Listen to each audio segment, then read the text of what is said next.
waxaan leeyahay xaasidkii jacaylkiiyo xulufadan isbiirsaday xirfadooda ruuxaan xaqiiqdaba ogaan karin gurceel inaan sun ku cabo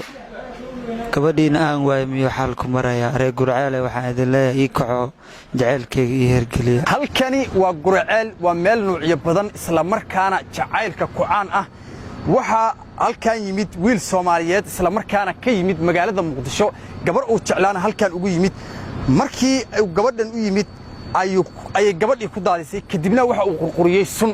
haddaba magaaladani waa nuucyo badan tahay gabdho badan ayaa sun ku cabay wiilal badan ayaa sun ku cabay balse waxay la yaab noqotay markii wiil Muqdisho diyaarad ka soo raacay oo gabar halkan ugu yimid darteed oo sun uga cabay haddaba wiilkaas ayaan waraysi la yeelan doonaa waana ku sii socon doonaa isla socod wanaagsan bartaan oo ah barta uu ku xanuunsanayo wiilka sunta cabay ayaan hadeertan u sii socdaa isla markaana waxaanu la yeelan doonaa waraysi sababta uu sunta u cabay isla markaasi gabadha uu sunta u cabay markaan ayaan gudaha ugu soo galay Xasan Malabsido oo isla markaasi xanuunkiisu hadeertan uu roon yahay isla markaana daawadii ka soo bogsanaya maadaama ay dhaqaatiirtu ay la tacaaleen marka waxaanu ka waraysan doonaa waxa uu sunta u cabay iyo sidoo kale gabadhii magaceedii iyo qaabkii markii uu halkan yimid oo gabadhii kala kulmay haddaba Xasan Malabsido waan ku soo dhaweynayaa aad iyo aad ma santahay horta magacaygu saddexan waa Xasan Cabdirashiid Mukhtaar Muuse Malabsido waxaan ku dhashay magaalada Muqdisho kuna barbaaray waxna ku soo bartay weligay horta waxaan hadda ku suganahay meel yiraahdo Galgaduud gobolka Galgaduud gaar ahaan Gurceel waxaan u imaaday waxaana meeshaan keentay qisa jacayl ama arin jacayl oo aan nafsad ahaanteedii haysatay muddo 3 sano ah waxaan wada soconay gabar la yiraahdo Saadiye Axmed Kulane Saadiye Axmed Kulane waa gabadha ka keentay magaalada Muqdisho isla markaana jacaylku kala dhaxeeyay waxa uu kala kulmay arin asagoo uusan filanaynin kaasi oo ah mid ka hadda isbitaalka uu la jiifo markaan isku soo laabanay waxa waa xiriirkeena meeshii aan ka sii wadanay saan u wada soconay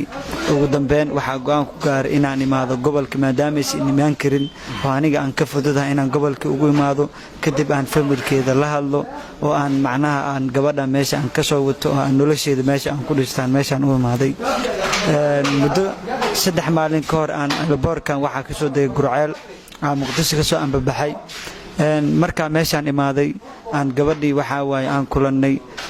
hotel aan ku kulannay waan sheekaysanay waxba isla meel dhignay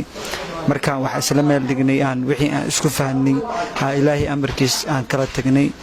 anigana xaafad meeshaan qofna kama aqaano anigana uma dhalan familkeygana ma digno rag dhalinyaro oo aan saaxiibadaya oo xamar aan isku garanayn oo social media iska naqaan ku soo degay markaan ku soo degay waxaan imaaday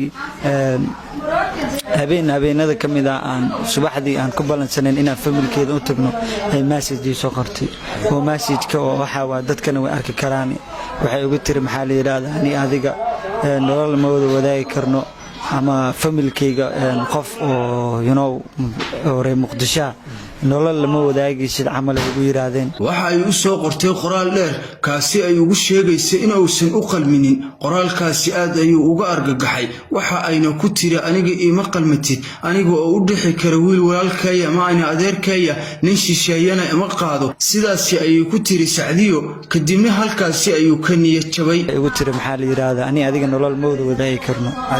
markaas ragii dhalinyarada waxay u dheen magaaladan waxa xeerka ah in aad macnaha aad sun waxa jirteen aadan waxba saad effect zaid lahayn oo aadan noloshaada ku weynin oo intaas xooga oo maxaa la yiraahdaa aad wax yar aad dhici karto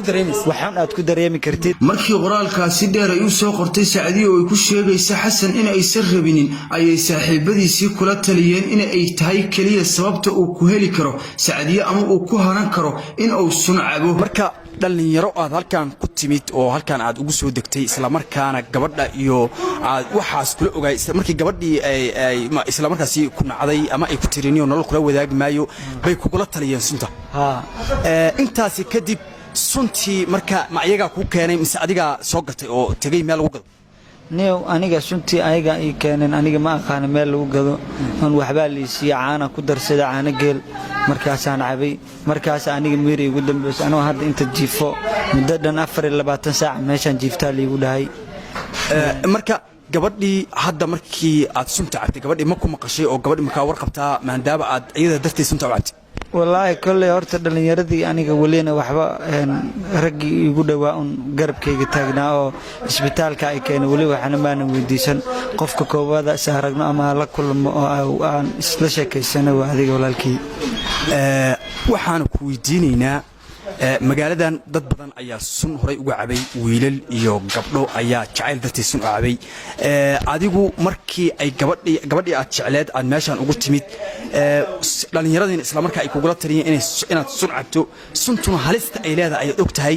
aqligaagu ma dareemi waayo suntan iska daa maadaama aad meeshii dhallinyarana ay ugu timid familkaagiina uusan joognin laga yaabo inaad meeshii ku geeriyooto maxay ku dhacday waxay ku dhacda waxay tahay horta waxaa jirto maxaa la yiraahdaa qofka hadduu hadaf leeyahay horta geerida waa wax oo ilaahay ka qoran laakiin muhiimadeeda aniga aan u soo baxay targetkayga aan familkayga ugu soo dheeraada meeshaan qofna kama aqaano maanta haddii la xiro ma aqaano qof isoo deynayo meelaan u dhasho maaha waa muhiimadeeda ugu weyn aniga inta imaadaan u soo baxay waxay ahayd in aniga aan gabadhaas aan helo oo aan aniga familkayga qaabkoo lahaan ula hadashiiyo haddaa familkeeda wada kulanno laakiin intaasba may dhace markii waxaa laygu yiri waa meeshaan waxayba ka tahaba waxaa waayaba waa macnaha waaba ruulba haddaada sunta haddaa u cabto waa weyga ugu fududaa gabadha ku heli kartada lagu dhaha hadda marka ma gabadhaas weysaa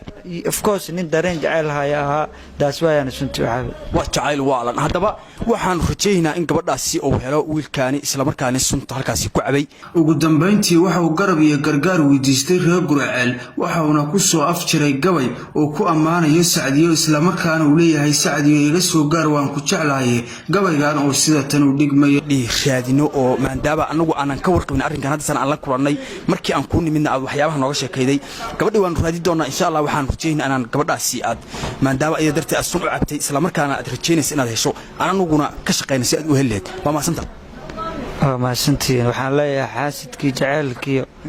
xulufadan isbiirsaday xirfadooda ruuxaan xaqiiqdaba ogaan karin Gurceel inaan sun ku cabo gabadhiina aan waayay miyo xaalku maraya reer Gurceel waxaan idin leeyahay ii kaco jacaylkayga ii hergeliya